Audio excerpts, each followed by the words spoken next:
Hi friends, നമ്മുടെ mission LDCയിലെ 10ാമത്തെ ദിവസത്തെ പരീക്ഷയാണ് ഇന്ന് 20 മാർക്കിന്റെ ചോദ്യങ്ങളാണ് തയ്യാറാക്കിയിട്ടുള്ളത്. ഇന്ന് സോഷ്യൽ സയൻസിന്റെ ഭാഗത്ത് ചോദ്യങ്ങളില്ല. കാരണം അവിടെ നിങ്ങൾ കണ്ടതാണ് ജനാധിപത്യ രീതികളാണ്. അതിൽ കോട്ടിങ്സ് മാത്രമേ ഉള്ളൂ. അപ്പോൾ അത് നാളെ അടുത്ത ചാപ്റ്ററിൽ ആഡ് ചെയ്തിട്ട് നമുക്ക് എന്ത് ചെയ്യാം, അതിൽ ചോദിക്കാം. അപ്പോൾ ആദ്യമേ ഓർമ്മിപ്പിക്കുന്നു, അശ്രദ്ധ കൊണ്ട് നെഗറ്റീവ് അടിക്കരുത്. അശ്രദ്ധ കൊണ്ട് നെഗറ്റീവ് അടിച്ച് ശീലിച്ചു കഴിഞ്ഞാൽ ഇതിന്റെ ഇരട്ടിയായിരിക്കും പരീക്ഷാ ഹാളിൽ നിങ്ങൾ അടിക്കുക. ചോദ്യം വായിച്ച് 2 സെക്കൻഡ് ഒന്ന് വെയിറ്റ് ചെയ്യുക. ചോദ്യം നോക്കാം. 1. ഉത്തര പശ്ചിമ റെയിൽവേയുടെ ആസ്ഥാനം ഭുവനേശ്വർ, ബിലാസ്പൂർ, ന്യൂഡൽഹി, ജയ്പൂർ. 2. ട്രെയിൻ ടു പാകിസ്ഥാൻ എന്ന നോവൽ രചിച്ചത് ആര്? അരുന്ധതി റോയ്, APJ അബ്ദുൽ കലാം, സൽമാൻ റുഷ്ദി, ഖുഷ്വന്ത് സിംഗ്. 3. ഗാന്ധിജി ആദ്യമായി കേരളത്തിൽ വന്ന വർഷം 1919, 1920, 1921, 1922. 4.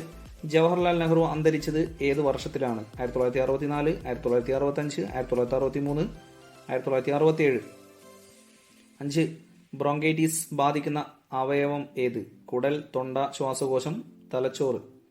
6. പശ്ചിമഘട്ടം എത്ര സംസ്ഥാനങ്ങളിലായി വ്യാപിച്ചു കിടക്കുന്നു? 5, 6, 4, 3. 7. ജനസംഖ്യയിൽ 3-ാം സ്ഥാനത്ത് നിൽക്കുന്ന രാജ്യം ഏത്? Russia, Canada, America, Germany. 8. 2011 census പ്രകാരം കേരളത്തിൽ ജനസംഖ്യയിൽ 2-ാം സ്ഥാനത്ത് നിൽക്കുന്ന ജില്ല? തിരുവനന്തപുരം, മലപ്പുറം, എറണാകുളം, കോട്ടയം.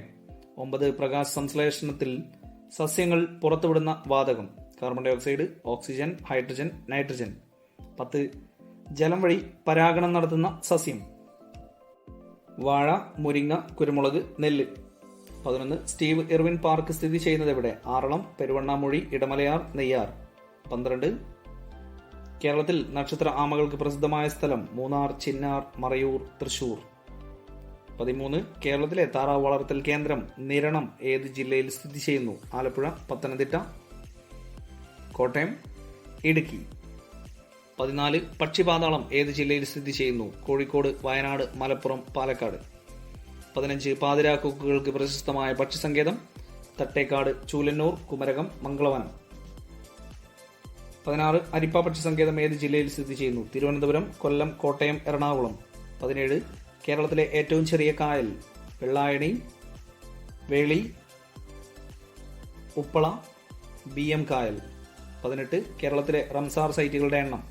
2, 3, 4, 5. 19. തണ്ണീർമുക്കം ബണ്ട് പണിത വർഷം? 1970, 1965, 1975, 1980. 20. മൺട്രോ തുരുത്ത് സ്ഥിതി ചെയ്യുന്നത് ഏത് കായലിൽ? വേമ്പനാട്, അഷ്ടമുടി, ശാസ്താംകോട്ട, വെള്ളായണി. അപ്പോൾ ഇത്രയാണ് 20 ചോദ്യങ്ങൾ. 20 ചോദ്യങ്ങൾ ഉത്തരം എഴുതിയ ശേഷം ഉത്തരങ്ങൾ ഏതൊക്കെയാണെന്ന് നോക്കാം. 1. ഉത്തര പശ്ചിമ റെയിൽവേയുടെ ആസ്ഥാനം? ഉത്തരം option D, Jaipur. 2. Train to Pakistan എന്ന നോവൽ രചിച്ചത്? Option D, Khushwant Singh. 3. ഗാന്ധിജി ആദ്യമായി കേരളത്തിൽ വന്ന വർഷം? Option B, 1920. 4. ജവഹർലാൽ നെഹ്റു അന്തരിച്ചത് ഏത് വർഷത്തിലാണ്? Option A, 1964. 5. ബ്രോങ്കൈറ്റിസ് ബാധിക്കുന്ന അവയവം? ഓപ്ഷൻ സി, ശ്വാസകോശം. 6. പശ്ചിമഘട്ടം എത്ര സംസ്ഥാനങ്ങളിലായി വ്യാപിച്ചു കിടക്കുന്നു? Option B, 6. 7. ജനസംഖ്യയിൽ 3-ാം സ്ഥാനത്ത് നിൽക്കുന്ന രാജ്യം ഏത്? Option C, America. 8. 2011 സെൻസസ് പ്രകാരം കേരളത്തിൽ ജനസംഖ്യയിൽ 2-ാം സ്ഥാനത്ത് നിൽക്കുന്ന ജില്ല? Option A, Thiruvananthapuram. 9. പ്രകാശ സംശ്ലേഷണത്തിൽ സസ്യങ്ങൾ പുറത്തുവിടുന്ന വാതകം? Option B, oxygen. 10. ജലം വഴി പരാഗണം നടത്തുന്ന സസ്യം? ഓപ്ഷൻ സി, കുരുമുളക്. 11. സ്റ്റീവ് ഇർവിൻ പാർക്ക് സ്ഥിതി ചെയ്യുന്നത് എവിടെ? Option D, Neyyar. 12. കേരളത്തിൽ നക്ഷത്ര ആമകൾക്ക് പ്രസിദ്ധമായ സ്ഥലം? Option B, Chinnar. 13. കേരളത്തിലെ താറാവ് വളർത്തൽ കേന്ദ്രം നിരണം ഏത് ജില്ലയിൽ സ്ഥിതി ചെയ്യുന്നു? Option B, Pathanamthitta. 14. പക്ഷിപാതാളം ഏത് ജില്ലയിൽ സ്ഥിതി ചെയ്യുന്നു? Option B, Wayanad. 15. പാതിരാക്കൊക്കുകൾക്ക് പ്രശസ്തമായ പക്ഷിസങ്കേതം? Option C, Kumarakom. 16. അരിപ്പ പക്ഷിസങ്കേതം ഏത് ജില്ലയിൽ സ്ഥിതി ചെയ്യുന്നു? Option A, Thiruvananthapuram. 17. കേരളത്തിലെ ഏറ്റവും ചെറിയ കായൽ? Option C, Uppala.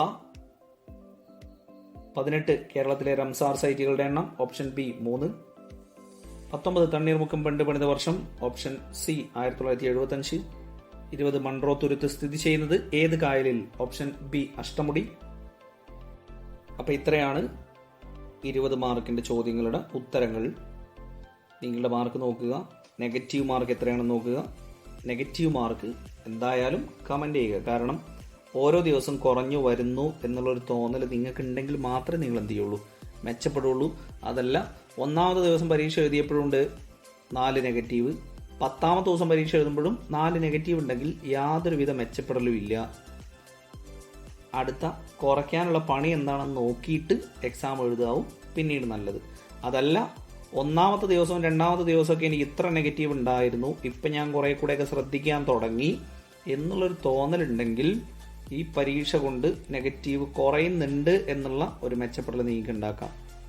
അല്ലെങ്കിൽ നെഗറ്റീവ് കൂടി വരികയാണെങ്കിൽ ഒന്നുകിൽ പരിപാടിയോടെ നിർത്താം, അല്ലെങ്കിൽ ഇന്നത്തോടെ നെഗറ്റീവ് അടിക്കുന്ന പരിപാടി ഇനി നിർത്തിയിട്ടേ മുന്നോട്ടേക്കുള്ളൂ എന്നുള്ള ആ ഒരു ദൃഢനിശ്ചയത്തോടുകൂടെ പോവുക.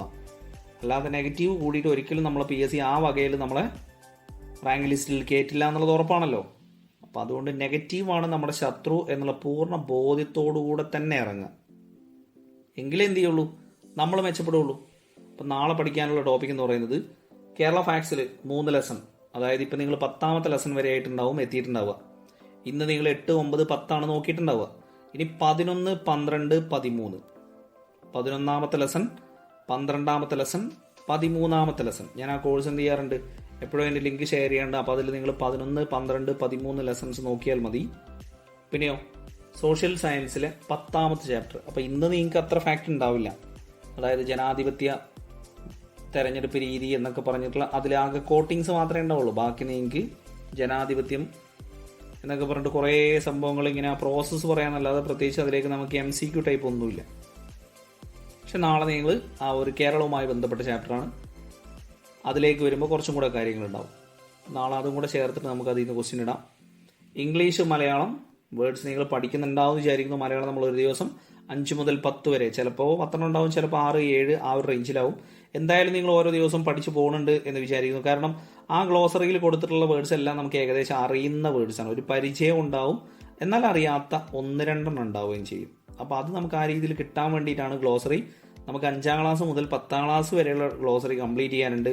അതേപോലെ തന്നെ ഇംഗ്ലീഷും നമുക്ക് 5ാം ക്ലാസ് മുതൽ 10ാം ക്ലാസ് വരെ ഗ്ലോസറി കംപ്ലീറ്റ് ചെയ്യാനുണ്ട്.